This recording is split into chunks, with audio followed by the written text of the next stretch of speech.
भगवान अपनी आज वह रात्रि आ गई जिसका गोपियों को वर्षों से इंतजार था। गोपियां सदा भगवान को याद करती थी, काम करती जाएं, मेरा कृष्ण, मेरा कन्हैया, मेरे कृष्ण, याद करती जाएं। भगवान सदा सदा गोपियां भगवान को याद करती थी, सदा गोपियां भगवान को याद करती थी। पर भगवान आज ऐसा भी दिन आया जब भक्त सदा भगवान को याद करता है, तो वो दिन जरूर आता है जहां भगवान अपने भक्त को याद करते हो। आज गोपियों के लिए बांसुरी बजाई और आज गोपियों ने याद नहीं किया, आज भगवान ने पुकारा। भगवान पिता रात्रि, वह रात्रि आ गई जिसका गोपियों को इंतजार था वर्षों से। कौन सी? शरदोत्फुल्ल मल्लिका, शरद पूर्णिमा की रात। वीक्षरन तुम, आज बहुत मन हो रहा रन तुम रमण करने का, तो किसका आश्रय लिया? मैया। चला लो मोबाइल। योग माया मुपाश्रिता, योग माया। मैया बैठ के सुन लो मेरी मां, सब बैठ जाओ। शरदोत्फुल्ल मल्लिका, शरद पूर्णिमा की रात्रि। कब रास रचाए भगवान?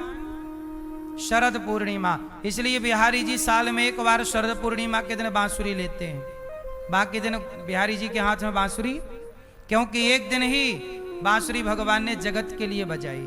पहली बार बांसुरी उठाई और आज गोपियों को बुलाया। राधा, ललिता, विशाखा, चंपकलता, तुंग देवी, सुदेवी, चंपकलता, आओ। सब गोपियों को बुलाया, आओ सखी, आओ आओ। सारी गोपियां काम कर रही हैं गोपियों के लिए। भगवान निशम्य गीतम तदनंग वर्धनम, ब्रजश्रियः कृष्ण गृहीत मानसा, आजग्मुरन्योन्यमलक्षितोद्यमा, सयत्र कांतो जवलोल कुंडला। निशम्य गीतम, आज सुंदर गीत क्लीम बीज मंत्र छोड़ा और भगवान ने आज गोपियों का आवाहन किया। आओ आओ आओ, आओ सखियो आओ। सारी गोपियां काम कर रही थीं। दुहंत्यो भी ययो काश्चित दोहम हित्वा समुत्सुका। एक सखी गाय दोह रही थी। दुहंत्यो क्या दोह रही थी? गाय। एक सखी गाय दोह रही थी, एक सखी आंखों में काजल लगा रही थी, एक परिवेश यंतस्तद्धित्वा पाययन्त्यः शिशून पया। एक सखी दूध पिला रही थी अपने बच्चे को, और जब दूध पिला रही थी तो बांसुरी सुनाई पड़ी। लीप रही थी आंगन तो बांसुरी सुनाई पड़ी, और जब बांसुरी सुनाई पड़ी तो गोपियों को लगा आज हमारी भक्ति सफल हो गई। जिस प्रभु को हम रोज याद करती, आज उस प्रभु ने हमें याद किया, आज उन्होंने हमें पुकारा। काम धाम छोड़ छोड़ करके दौड़ पड़ी मेरे कृष्ण, मेरे कृष्ण। जीवन की सार्थकता है हम जिन्हें भजते हैं वो हमें याद कर लें। आज भगवान ने ऐसे ही किया। ये कथा ये बताती है कि यदि तुम सदा उन्हें याद करोगे तो एक दिन ऐसा आएगा जब वो आपको याद करेंगे। बस आप याद करते रहिए, राम राम रटते रहो जब तक घट में प्राण। कभू तो दीन दयाल के, कभी तो दीन दयाल के भनक पड़ेगी कान। कभी तो सुनाई पड़ेगा उसे कि कोई हमें पुकार रहा है। पुकारते रहो, पुकारते रहो, राम राम रटते रहो। कब तक? जब तक घट में प्राण। कभी तो दीन दयाल के, कभी तो परमात्मा दयालु है, कभी तो उसके कान में हमारी आवाज जाएगी, कभी तो सुनेगा। हमारे भगवान बहरे नहीं है। सहस्त्र शीर्षा पुरुषा सहस्त्राक्ष सहस्त्रपात, जिनके हजारों आंख हैं, हजारों कान हैं, हजारों पांव हैं, वो भगवान है। ठीक है।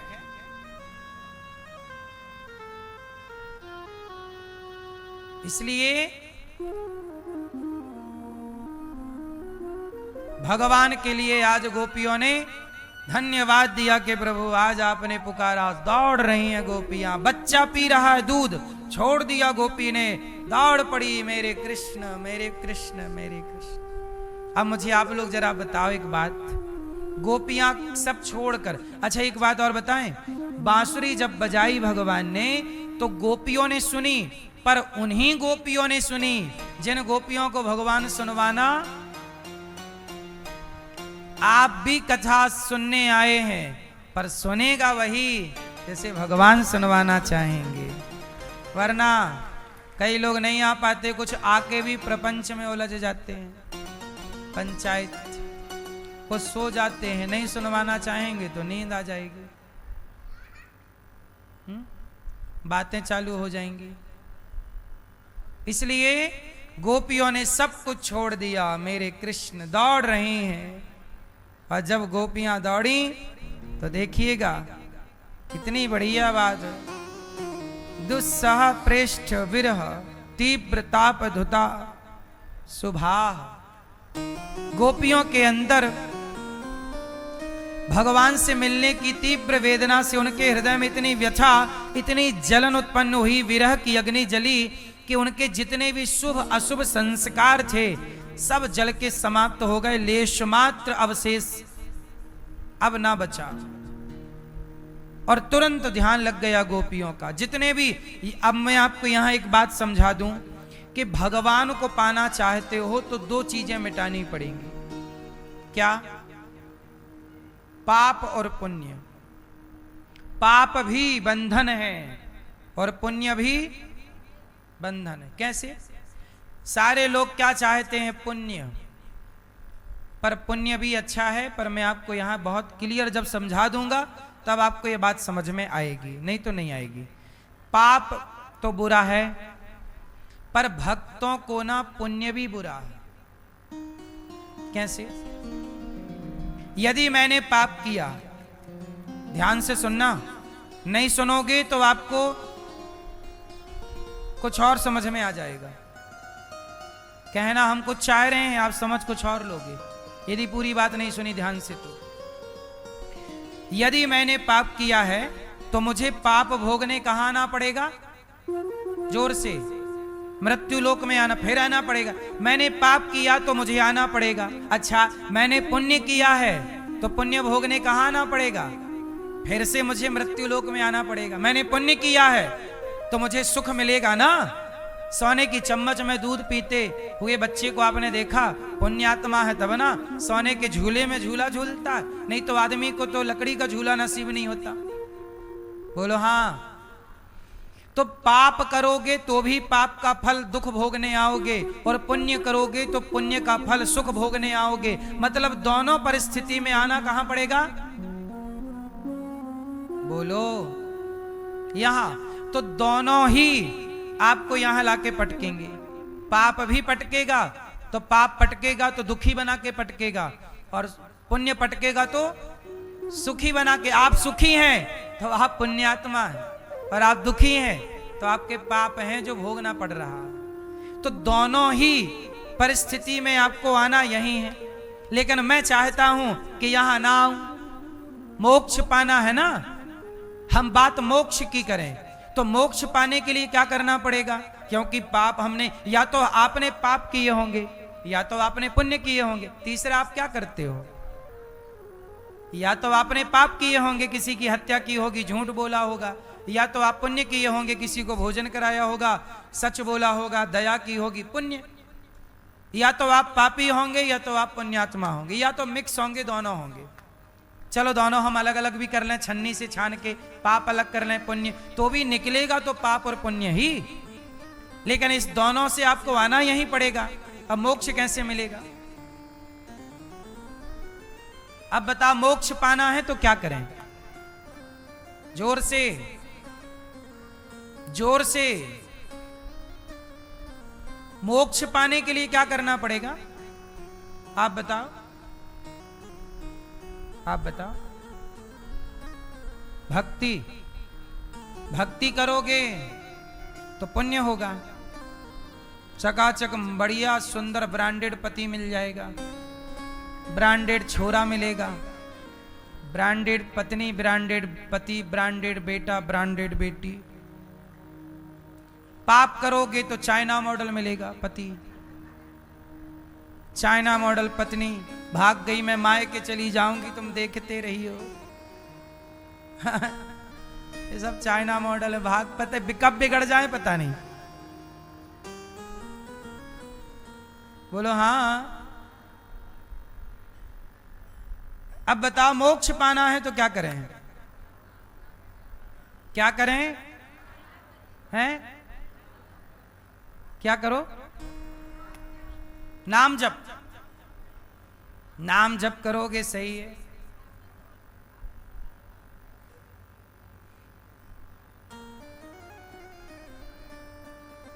भटक रहे हो, बहुत ध्यान से सुनना इन बातों को। ये बार बार बातें बोली भी नहीं जाती, प्रसंग वसम बोल देते हैं कभी कभी। कबीरदास जी कहते हैं, चलती चक्की देख कर दिया कबीरा, दो पाटन के बीच में साबुत बचाना। ये चलती चक्की पाप और पुण्य की चक्की है, जीवन और मृत्यु की चक्की है, सबको पीस रही है। दो पाटन के बीच में जन्म मृत्यु सबकी हो रही है। आपका जन्म हुआ फिर मर गए, जन्म हुआ फिर मर गए, जन्म हुआ फिर मर गए, जन्म हुआ, यही चल रहा। करोड़ों बार से आपका यही चल रहा। चलती चक्की देखकर कबीर जी रो रहे हैं, दिया कबीरा रोए, कोई साबुत नहीं है, सब पिस रहे। तब कबीरदास जी का एक धर्म का बेटा है कमाल। कबीरदास जी का कौन बेटा है? कमाल। नाम कमाल है, धर्म का बेटा है। धर्म का बेटा बोला, कमाल पिताजी चलती चक्की चलने दे, पिस पिस आटा होए पर कीले माही जो रहे। चक्की में कील होती है बीच में, वो कील में यदि दाना घुस जाए तो कितनी भी चक्की चले वो दाना नहीं पिसता। जो एक भगवान की श्री हरि की शरण में चला गया वो मोक्ष पाएगा। वो पाप पुण्य सब नष्ट। गोपियां भगवान की शरण में आई, सब छोड़ करके उनके सारे पाप पुण्य नष्ट हो गए और वो मोक्ष की अधिकारी हो गए।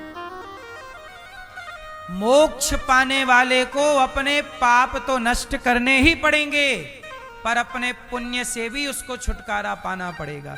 जो पुण्य मैंने किए हैं, याद रखिएगा, यदि मैं भगवान की शरण में चला गया, शरणागत ग्रहण कर ली, विभीषण की तरह शरणागति,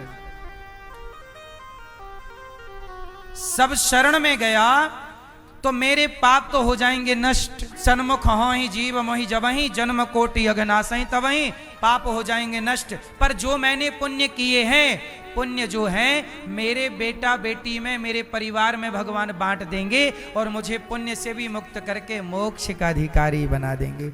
आप जो पुण्य करते हो, यदि आपका मोक्ष जिस दिन होगा तो आपके सारे पुण्य आपके बेटा बेटियों में बांट दिया जाएगा और पाप कर दिया जाएगा नष्ट। पाप बच्चों में नहीं बांटा जाता, पर पुण्य बच्चों में बांटा जाता। ये केवल उनके लिए सुविधा है जो मोक्ष के अधिकारी बनने वाले, क्योंकि मोक्ष का अधिकारी जो बनेगा वो ऑलरेडी पुण्यात्मा होगा, पापी तो हो नहीं सकता। समझो ना, जो पुण्यात्मा होगा वही ना मोक्ष का अधिकारी। और मोक्ष का अधिकारी है तो आपके पुण्य बहुत होंगे, तो वो बहुत पुण्य कहाँ जाए। इसलिए कहते हैं कि माँ बाप के पुण्य से बच्चों का यश कीर्ति बढ़ती है। माँ बाप जितने पुण्यात्मा होते हैं बच्चों को उतना सुख मिलता है, और माँ बाप जितने पापी होते हैं उनका फल बच्चों को भोगना पड़ता है। इसलिए कहावत कहते हैं कि बाढ़े पूत पिता के धर्मा, माँ बाप के धर्म कर्म से पुत्र की वृद्धि होती है। यदि पुत्र बहुत मेहनत करने के बाद भी सफल नहीं हो पा रहा है तो यह माँ बाप के पाप का कारण है। इसलिए माँ बाप के पुण्य से, जैसे माँ बाप का माँ का खाया हुआ अन्न बच्चे के पेट में चला जाता है गर्भवती स्त्री, जैसे माँ का खाया अन्न बच्चे के पेट में रस के रूप में जाता है, ऐसे माँ बाप के द्वारा किया गया पुण्य बच्चे को आगे ले जाने में सहायक होता है। इसलिए भगवान कृष्ण जब प्रकट भये तो भगवान कृष्ण के प्रकट होने पर नंद बाबा ने कन्हैया के नाम से गौ दान किया, भूमि दान किया, अन्न दान किया, ताकि इस पुण्य से मेरे कन्हैया की आयु लंबी हो। मेरे पहले के जमाने में बच्चा होता था तो बच्चे के नाम से लोग पुण्य करते थे कि मेरे बेटे के नाम से ये पुण्य, मेरे बेटे के नाम से ये, ताकि उससे, उस पुण्य से उसके जीवन में आने वाला संकट टल जाए, कट जाए। और बच्चे की आयु, आप जब कोई पुण्य करते हो तो अपने आप आपके बच्चों की आयु लंबी हो जाती है। इसलिए कहता हूं, बच्चों के नाम से गौरी गोपाल में संतों के लिए भोजन का दान किया करो। हजारों संत यहाँ भोजन करते हैं। वृद्ध माताएं, 309 वृद्ध माताएं रहती हैं, उन माओं को बच्चों के नाम से भोजन कराया करो। अन्नदान करोगे, निश्चित ही आपके बच्चों को भी, आपके पितरों को भी उसका फल प्राप्त होगा। हजारों साधु संत यहाँ रोज आते हैं, एक दिन की सेवा आप भी अपने बेटा बेटी के नाम से करते रहना चाहिए। जब आप अन्नदान करते हैं तो साधु जन अन्न खा करके जब वो भोग लगाते हैं और आपकी रोटी खा करके नाम जप करते हैं, भजन, तो उसका पुण्य आपको। आज भी बहुत सारे लोगों ने, किसी ने अपने माता पिता की पुण्यतिथि पे इस पितृपक्ष में उन्होंने अन्नदान किया, तो किसी ने बच्चे के जन्मदिन पर किया। तो आप लोग भी जो आपको अच्छा लगे वो करिएगा। तो गोपियों के सारे पाप नष्ट हो गए और गोपियां जब गईं तब भगवान ने कहा, स्वागतम वो महाभागा प्रियम किम करवाणि वह। तो मोक्ष पाना है तो क्या करना पड़ेगा? आत्म समर्पण। सब कुछ प्रभु आपका। एक दिन हमने बताया ना कथा में, प्रभु सब आपका, परिवार आपका, व्यापार आप, जो व्यक्ति ये मान लेता है सब आपका, वो व्यक्ति हर पाप पुण्य से बचा है, सब आपका है। जो ये मानता है कि मेरा, ये मेरा, ये मेरा, वो पाप पुण्य खुद करेगा। जो ये मान लेगा प्रभु सब आपका, वो पाप पुण्य से बच जाएगा। जो पाप पुण्य से बचा, ईश्वर की शरण में गया, वो मोक्ष, वरना चक्कर लगाते रहो यहाँ जन्म मृत्यु का, पुनरपि जननम पुनरपि मरणम।